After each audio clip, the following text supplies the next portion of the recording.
परिवार कह रहा है देखो, पड़ोसी को देखो, वो कितना ऊंचा और तुम कुछ नहीं, खोट है तुम में। मीडिया तुमसे कह रहा है अरे तुम्हारे चेहरे का रंग गाढ़ा है, खोट है तुम में, लो ये क्रीम लगाओ। सिनेमा तुमसे कह रहा है अरे इतनी उम्र हो गई, अभी तक साथी नहीं मिला तुम्हें, कुछ खोट है तुम में, जाओ ढूंढ के लाओ। शिक्षा तुमसे कह रही है अरे बस इतने ही प्रतिशत नंबर आए, कुछ खोट है तुम में, जाओ बढ़ो, प्रतिशत बढ़ाओ अपना। हर ओर से संदेश तुम्हें लगातार यही दिया गया है कि तुम नाकाफी हो। यही वो पानी है जो तुम पी रहे हो, और तुमने इस पानी को ही अमृत मान रखा है। तुम सोचते हो कि वो लोग तुम्हारे हितैषी हैं जो तुमसे कहते हैं कि कुछ बन के दिखाओ, ना, वो तुम्हारे सबसे बड़े दुश्मन हैं। क्योंकि बन के दिखाओ में ये भाव पहले आता है कि मैं अभी कुछ नहीं हूं। एक राजा था, बहादुर निडर बादशाह।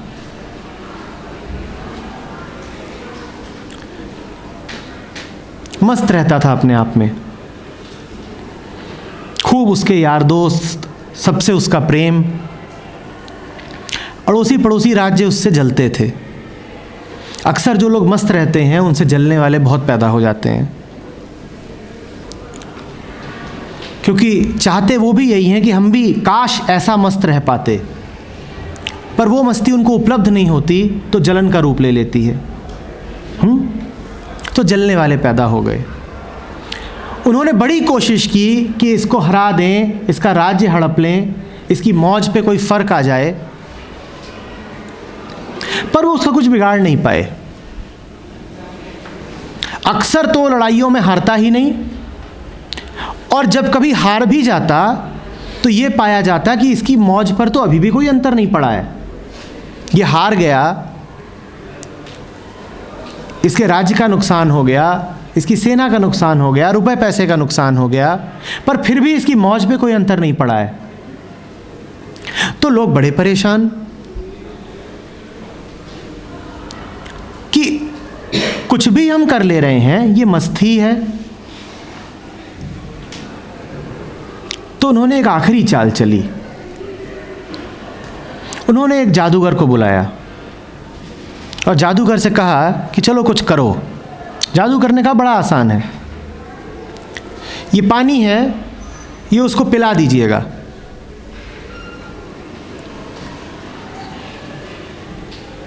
और पिलाते ही वो भूल जाएगा कि वो राजा है, राजा होते हुए भी भूल जाएगा वो राजा है, उसे लगने लगेगा कि वो भिखारी है। यही किया गया, उसको वो पानी पिला दिया गया। और जो काम दुनिया की तमाम लड़ाइयाँ नहीं कर पाई थीं, बड़े बड़े बलों का इस्तेमाल नहीं कर पाया था, वो काम उस पानी ने कर दिया। उस राजा की मौत चली गई, उसकी मस्ती खो गई। वो चारों तरफ भटकने लगा कि मैं भिखारी हूँ, मेरे पास कुछ नहीं है, मुझे दे दो। वो आदमी जिसका जब सब कुछ खो जाता था तब भी उसकी मस्ती कायम रहती थी, अब उसके पास सब कुछ होते हुए भी उसकी मौत चली गई। वो दर दर भटकता रहा, किसी से कह रहा है खाने को दे दो, किसी से कह रहा है मैं बड़ा दुखी हूं, सुख दे दो, किसी से कह रहा है कि मैं बड़ा डरा हुआ हूं, मुझे थोड़ी सी शांति मिल सकती है। बड़ा भिखारी बन गया, है सब कुछ उसके पास। उसके राज्य के लोग बड़े परेशान हुए कि ये क्या हो गया हमारे दोस्त को, हमारे राजा को। तो फिर एक ही तरीका था उनके पास कि उसको किसी तरीके से याद दिला दें। याद दिलाने में बड़ा समय लगा। तब तक राजा ने, जो कि अब भिखारी था, नए संबंध बना लिए। वो इधर उधर की दुकानों के सामने बैठने लगा कि भाई 2-4 रोटी बचती हो तो मेरी ओर फेंक दिया करो। उसने भीख मांग करके कपड़े ले लिए थे, उसने उन कपड़ों को धारण करना शुरू कर दिया। उसने एक टूटा फूटा कटोरा हाथ में ले लिया कि इसमें मुझे कुछ मिल जाएगा। वो जिससे ही मिलता उससे उसका संबंध गुलाम का रहता। वो सबसे यही कहता, मैं तुम्हारा गुलाम हूं, तुम मेरे मालिक हो। और उसने अपने चारों ओर 50 मालिक खड़े कर लिए। हर कोई अब उसका मालिक था। वो सबके सामने यही कहता, मालिक कुछ दे दो,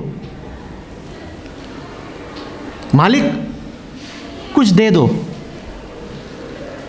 किसी से नौकरी भी मांगने लगता, मालिक थोड़ी सी नौकरी दे दोगे। किसी से कहता थोड़ा ज्ञान दे दो। किसी के पास जाता और कहता थोड़ा प्रेम दे दो ना, उसकी भी बड़ी भूख है, कोई मुझे प्यार नहीं करता, थोड़ा सा प्रेम दे दो। मांगता ही फिरता था। लेकिन उसके दोस्तों ने कोशिश करी और फिर एक दिन उसको अचानक याद आ गया कि मैं भिखारी नहीं, मैं बादशाह हूं। और जैसे ही उसको याद आया कि मैं भिखारी नहीं हूं, मैं तो बादशाह हूं, उसकी मौज वापस आ गई, उसकी मस्ती वापस आ गई। और उसने अपने भिखारीपन में जितने संबंध बनाए थे वो सारे संबंध उसके पल भर में टूट गए, क्योंकि वो सारे संबंध ही डर के और गुलामी के थे। उसकी गुलामी खत्म हो गई। उसने कहा कोई मेरा मालिक नहीं। हाँ, दोस्ती का और प्रेम का संबंध बनाना है तो आओ, स्वागत है, पर ये पुराना जो मैंने पूरा अपना संसार रच रखा है, इस संसार की कोई कीमत नहीं, क्योंकि इस संसार में मेरे सारे रिश्ते गुलामी के हैं। मैंने अगर प्रेम भी माया पाया है तो भीख में पाया है,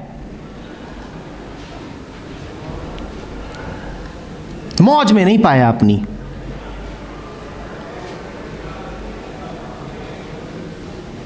वो राजा तुम हो जो बादशाह होते हुए भी बिल्कुल भूल गए हो कि तुम बादशाह हो। तुम अपने आप को बिल्कुल भिखारी मान के बैठे हो और डरते रहते हो कि आज भी कुछ और मिलेगा कि नहीं।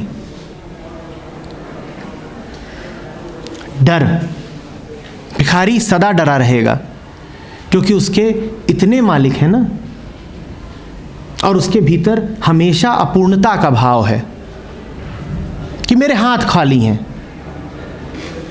मुझे जो मिलना है बाहर से मिलना है। वो हमेशा डरा डरा ही घूमेगा। और भिखारी हमेशा तनाव में भी रहेगा, क्योंकि उसका एक नहीं मालिक है, उसके कई मालिक हैं और अलग अलग मालिकों की अलग अलग मर्जी हो सकती है, तो उसको अलग अलग दिशाओं में जाना पड़ेगा, वो बट जाएगा। उसका एक मालिक है परिवार, परिवार कह रहा है इस तरफ को चलो। उसका दूसरा मालिक है समाज, समाज कह रहा है दूसरी तरफ को। तीसरे मालिक हैं उसके दोस्त यार, जो कह रहे हैं नहीं चलो घूम फिर के आते हैं। चौथा मालिक है मीडिया, उसके 50 मालिक हैं जो उसे 50 दिशाओं में खींच रहे हैं, और इन्हीं 50 दिशाओं में खींचे होने का नाम है तनाव। मैं जाऊं किधर को? इधर को चलता हूं तो उसको बुरा लगता है, उधर को चलता हूं तो इसको बुरा लगता है, मैं जाऊं किधर को?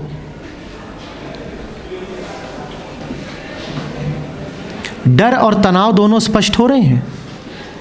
डर और तनाव दोनों इस बात के लक्षण हैं कि कहीं तुम पर कोई जादू कर दिया गया है,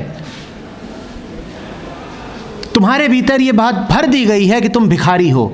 तुमसे कह दिया गया है कि जब तक तुम कुछ बन नहीं जाते तुम किसी लायक नहीं हो। तुमसे कह दिया गया है कि अगर प्यार भी पाना है तो पहले उसकी काबिलियत पैदा करो। ये सब बातें, जहरीली बातें तुम्हारे दिमाग में भर दी गई हैं। तुमसे लगातार कह दिया गया है कि संसार एक दौड़ है, एक रेस है, जिसमें तुम्हें जीत के दिखाना है, और अगर तुम जीते नहीं हो तो तुम्हारी कोई कीमत नहीं।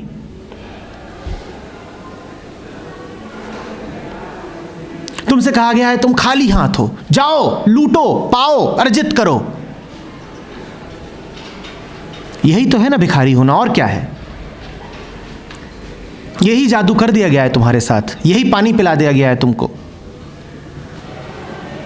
और इसी कारण डरे डरे घूमते हो। और मैं तुमसे कह रहा हूं, ये पानी तुमको बचपन से ही पिलाया जा रहा है और 10 दिशाओं से पिलाया जा रहा है। टीवी खोलते हो तो टीवी यही पानी पिला रहा है, अखबार उठाते हो तो अखबार यही, परिवार यही, शिक्षा यही, समाज यही। वो सब तुम में लगातार स्थापित कर रहे हैं अधूरेपन का भाव कि कुछ खोट है तुम में। लगातार यही कहा जा रहा है, कुछ खोट है तुम में। परिवार कह रहा है देखो, पड़ोसी को देखो, वो कितना ऊंचा और तुम कुछ नहीं, खोट है तुम में। मीडिया तुमसे कह रहा है अरे तुम्हारे चेहरे का रंग गाढ़ा है, खोट है तुम में, लो ये क्रीम लगाओ। सिनेमा तुमसे कह रहा है अरे इतनी उम्र हो गई, अभी तक साथी नहीं मिला तुम्हें, कुछ खोट है तुम में, जाओ ढूंढ के लाओ। शिक्षा तुमसे कह रही है अरे बस इतने ही प्रतिशत नंबर आए, कुछ खोट है तुम में, जाओ बढ़ो, प्रतिशत बढ़ाओ अपना। हर ओर से संदेश तुम्हें लगातार यही दिया गया है कि तुम नाकाफी हो। यही वो पानी है जो तुम पी रहे हो, और तुमने इस पानी को ही अमृत मान रखा है। तुम सोचते हो कि वो लोग तुम्हारे हितैषी हैं जो तुमसे कहते हैं कि कुछ बन के दिखाओ। ना, वो तुम्हारे सबसे बड़े दुश्मन हैं, क्योंकि बन के दिखाओ में ये भाव पहले आता है कि मैं अभी कुछ नहीं हूं। वो लगातार तुमसे कह रहे हैं कि अभी तुम जैसे हो बेकार हो, फालतू हो, व्यर्थ हो। वो तुमसे कह रहे हैं भविष्य सुनहरा हो, पर भविष्य आता कब है? जीते तुम सदा वर्तमान में हो, भविष्य आता कब है? लेकिन चारों ओर तुम्हारे जादूगर ही जादूगर बैठे हैं। वहां तो एक था, तो है ना कि बस एक ही उल्लू काफी था बर्बाद गुलिस्तां करने को। हर शाख पे उल्लू बैठा है, अंजामे गुलिस्तां क्या होगा। वहां तो एक जादूगर था, यहां तो चारों तरफ जादूगर ही जादूगर हैं जो तुम्हें लगातार यही एहसास करा रहे हैं कि आ गया भिखारी। हर शाख पे उल्लू बैठा है, अंजामे गुलिस्तां क्या होगा। वो उजड़ ही जाएगा गुलिस्तां, जैसे तुम उजड़े हुए हो कि डर, तनाव, आक्रांत हो कि जैसे कोई हमला किए दे रहा है तुम में। आंखों में कोई आनंद नहीं, जीवन में प्रेम नहीं, बस एक दहशत की छाया है।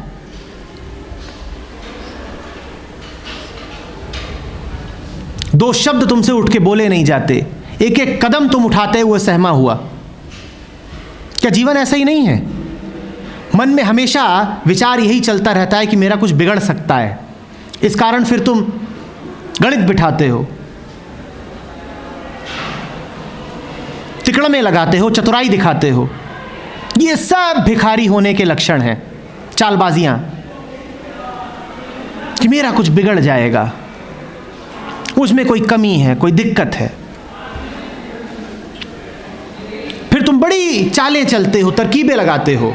तुम कहते हो मैं अच्छे कपड़े पहन लूं, शायद इससे मेरा भिखारी होना ना दिखे। फिर तुम कहते हो मेरी भाषा अच्छी हो जाए, शायद इससे बात छुप जाए कि मैं भिखारी हूं। फिर तुम कहते हो मैं 10-12 डिग्रियां अर्जित कर लूं, फिर कोई कह नहीं पाएगा मैं भिखारी हूं। पर यह सब कुछ करने के पीछे भाव यही है कि हूं तो मैं भिखारी हूं, जिसे इस बात को छुपाना है कि वो भिखारी है। छुपाने की कोशिश यही बताती है कि तुम मान चुके हो कि तुम, अन्यथा तुम छुपाने की कोशिश क्यों करते? जो मानेगा कि उसमें कोई कमी है वही तो उस कमी को छुपाएगा ना। और तुमने छुपाने के पूरे इंतजाम कर रखे हैं। तुम नकली चेहरे पहनते हो, तुम नकली बातें करते हो। ये सब क्या है?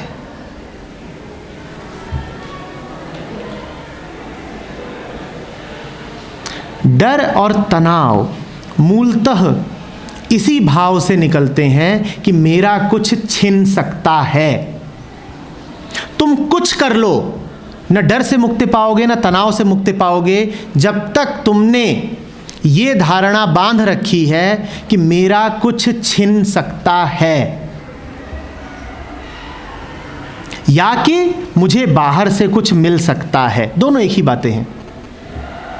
जब तक तुमने ये धारणा बांध रखी है तुम्हें डर से मुक्ति नहीं मिलेगी। अपने चारों ओर की दुनिया को देखो, ये डरी सहमी ही घूमती है। क्योंकि सबने यही बात बांध रखी है, मेरा कुछ छिन जाएगा। कोई दूसरा है जो छीन सकता है और कोई दूसरा है जो मुझे कुछ दे सकता है। ये निर्भरता, ये पराश्रिता, ये तुम्हें हमेशा डर में रखेगी। तुम हंसोगे भी तो वो एक डरी डरी हंसी होगी, ऐसी ही तो होती है हमारी। तुम मुस्कुराओगे भी तो लगेगा रुआंसे हो। मस्ती नहीं मिलेगी, मौज नहीं मिलेगी जैसी एक बच्चे की होती है। वो खिलखिलाता है, वास्तव में गा नहीं पाओगे जैसे चिड़िया गाती है, डर डर के नहीं गाती है वो। तुम तो गाओगे भी तो ऐसे कि कोई दूसरा खुश हो जाए। भिखारियों को गाना गाते सुना है? ट्रेन में, बस में भिखारी गाना गाते हैं, उनको गाना गाते सुना है? वो गाते भी इस खातिर हैं कि भीख मिल जाए। तो तुम भी तो इसीलिए गाते हो। अभी मैं कहूं कि यहां आके गाना गाओ तो तुम लगातार भीड़ की आंखों में झांक रहे होगे कि कैसा लगा मेरा गाना। अरे 2 ताली तो बजा दो। यही तो भीख है जो तुम मांग रहे हो कि 2 ताली तो बजा दो, थोड़ी मान्यता दे दो, थोड़ी स्वीकृति तो दे दो कि मैं अच्छा हूं। जैसे ट्रेन में गाता हुआ भिखारी कि भजन भी गा रहा है तो इसलिए कि 2 पैसे मिल जाएं।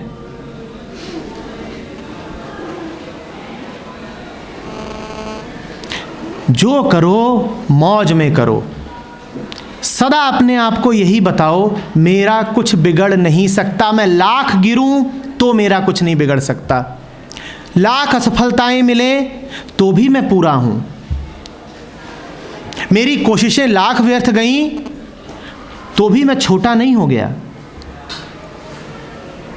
मेरे अतीत में कुछ विशेष नहीं है तो भी मैं चमकता हीरा ही हूं। जब इस भाव में जियोगे तब न डर रहेगा न तनाव।